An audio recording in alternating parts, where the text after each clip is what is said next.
ಚಂದನ ಎಕ್ಸ್‌ಪ್ರೆಸ್‌ಗೆ ಸ್ವಾಗತ. ಉಡೂರ ಜಿಲ್ಲಾ ಪಂಚಾಯತ ವ್ಯಾಪ್ತಿಯ ಮುರಡಿ, ಚಿಕ್ಕನಾಳ, ವಡಗೇರಿ, ಉಡೂರ, ಸೂಳೆಬಾವಿ, ಕೆಲೂರ ಗ್ರಾಮಗಳಲ್ಲಿ ಗ್ರಾಮ ಪಂಚಾಯತ ಮಟ್ಟದ ಲೋಕಸಭಾ ಚುನಾವಣೆ ಪ್ರಚಾರ ಸಭೆಯಲ್ಲಿ ಹುನಗುಂದ ಮತಕ್ಷೇತ್ರದ ಜನಪ್ರಿಯ ಶಾಸಕರು ಹಾಗೂ ಕರ್ನಾಟಕ ವೀರಶೈವ ಲಿಂಗಾಯತ ಅಭಿವೃದ್ಧಿ ನಿಗಮದ ಅಧ್ಯಕ್ಷರಾದ ಶ್ರೀ ವಿಜಯಾನಂದ ಎಸ್ ಕಾಶಪ್ಪನವರ್ ಭಾಗವಹಿಸಿ ಕಾಂಗ್ರೆಸ್ ಪಕ್ಷದ ಅಧಿಕೃತ ಅಭ್ಯರ್ಥಿಯಾದ ಶ್ರೀಮತಿ ಸಂಯುಕ್ತ ಪಾಟೀಲ ಅವರು ಪರ ಮತಯಾಚನೆ ಮಾಡಿದರು. ಈ ಸಂದರ್ಭದಲ್ಲಿ ಇಳಕಲ್ ಬ್ಲಾಕ್ ಕಾಂಗ್ರೆಸ್ ಅಧ್ಯಕ್ಷರಾದ ಅಬ್ದುಲ್ ರಜಾಕ್ ತಟಗಾರ, ಹಿಂದುಳಿದ ವರ್ಗಗಳ ಘಟಕದ ಅಧ್ಯಕ್ಷರಾದ ವಿಜಯ ಮಹಾಂತೇಶ ಗದ್ದನಕೇರಿ, ಮುಖಂಡರಾದ ಖಾಜೇಸಾಬ ಬಾಗವಾನ, ಇಳಕಲ್ ಬ್ಲಾಕ್ ಮಹಿಳಾ ಘಟಕದ ಅಧ್ಯಕ್ಷರಾದ ಶ್ರೀಮತಿ ಸರಸ್ವತಿ ಈಟಿ, ತಾಲೂಕಾ ಪಂಚಾಯತ್ ಮಾಜಿ ಅಧ್ಯಕ್ಷರಾದ ಶ್ರೀಮತಿ ಶಾರದಾ ಗೋಡಿ, ಚಿಕ್ಕನಾಳ ಗ್ರಾಮ ಪಂಚಾಯತ ಅಧ್ಯಕ್ಷರಾದ ಶ್ರೀಮತಿ ರತ್ನವ್ವ ತಿಪ್ಪನವರ, ಮುಖಂಡರಾದ ಅಪ್ಪಾಸಾಹೇಬ ನಾಡಗೌಡ, ಗ್ರಾಮ ಪಂಚಾಯತ ಅಧ್ಯಕ್ಷರು ಮತ್ತು ಸದಸ್ಯರು ಸೇರಿದಂತೆ ಬೂತ್ ಮಟ್ಟದ ಅಧ್ಯಕ್ಷರು ಮತ್ತು ಮುಖಂಡರು, ಕಾರ್ಯಕರ್ತರು ಉಪಸ್ಥಿತರಿದ್ದರು. ನೀವು 150 ದಿವಸ ಕೆಲಸ ಕೊಡ್ತಾರೆ ನಿಮ್ಗೆ ಒಂದು ವರ್ಷನಾಗ. ಅದ್ರ ಪ್ರತಿ 2 ದಿವಸ ನಿಮ್ಗೆ ಕೆಲಸ, ಅದು 60,000 ರೂಪಾಯಿ ಬರ್ತೈತೆ ನಿಮ್ಗೆ. ಹೌದ್ರಾ? 60,000 ರೂಪಾಯಿ ಅದು ಬಂತು, 1 ಲಕ್ಷ ರೂಪಾಯಿ ಮತ್ತೆ ಬೇರೆ ಬಂತು. 1,60,000 ರೂಪಾಯಿ ನಿಮ್ಮ ಖಾತೆಗೆ. ಇದು ಕಾಂಗ್ರೆಸ್ ಗಾಳಿ, ಇದು ಮೋದಿ ಗಾಳಿ ಡೂಸ್ ಅನ್ನೋದಲ್ಲ. ಇದು ಇಂದಿರಾ ಗಾಂಧಿ ಗಾಳಿ, ಇದು ಕಾಂಗ್ರೆಸ್ ಗಾಳಿ ಅನ್ನೋದನ್ನ ಮರಿಬಾರ್ರಿ. ಇವತ್ತು ಮಹಿಳಾ ನ್ಯಾಯ ಅಂತ ಹೇಳಿ ಪ್ರತಿ ತಾಯಿ ವಯಸ್ಸಾಗಿತ್ತು, ಮಕ್ಕಳು ಸರಿಯಾಗಿ ನೋಡ್ಕೊಳ್ಳೋದಂತ ಈ ಗೃಹ ಜ್ಯೋತಿ ಲಕ್ಷ್ಮಿ ಬಂದಿಂದ ಆ ಅಮ್ಮನ ರುದ್ರಾಶ್ರಮಕ್ಕೆ ಬರ್ಕೊಟ್ಟಾಕತ್ತಿದ್ರಂತೆ. ಮಕ್ಕಳು ಬಂದು ನಮ್ಗೆ ಎದಕ್ಕೆ ಹಚ್ಕೊಡ್ಲ ತಾಯಿ, ಸುಳ್ಳಲ್ಲ.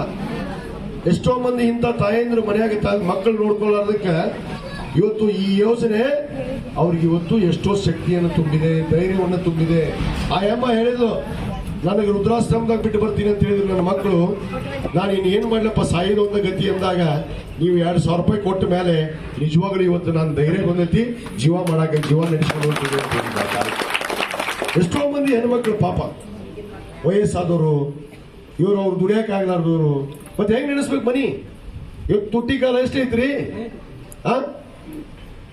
ಆ ಒಂದು ಕಾರಣಕ್ಕೆ ಇವತ್ತು ನಮ್ಮ ಸರ್ಕಾರ ಮತ್ತೆ ತಾಯಂದಿರಿಗೆ 8,500 ಇವ್ರು ಪಕ್ಷದ ಸಭೆ ಓಟ್ ಕೇಳ್ತಿದ್ರು ಮೋದಿ ಗೊತ್ತಾಗ್ತದೆ. ಈಗ ನಾವು ಗ್ಯಾರಂಟಿ ಕಾರ್ಡ್ ಕೊಡಕತ್ತೀವಿ, ಇವರು ಚಲೋ ಮಾಡಲ್ಲ, ಮೋದಿ ಗ್ಯಾರಂಟಿ.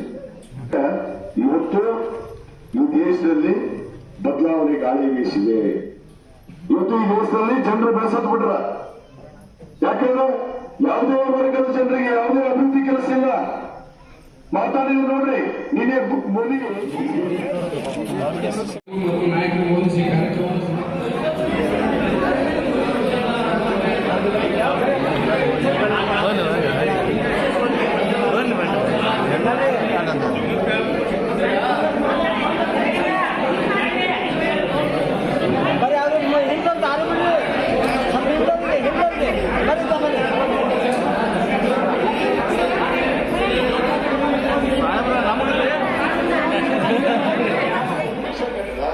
ಅವ್ರ ಕೂಡ ಗೆಲ್ತಾರ ಸೂರ್ಯ, ಯಾರು ಗೆಲ್ಲಿ ಅವ್ರ ಪಕ್ಷ, ಅವ್ರು ಹಾಗೆ ಬಿಜೆಪಿ ಹೋದ.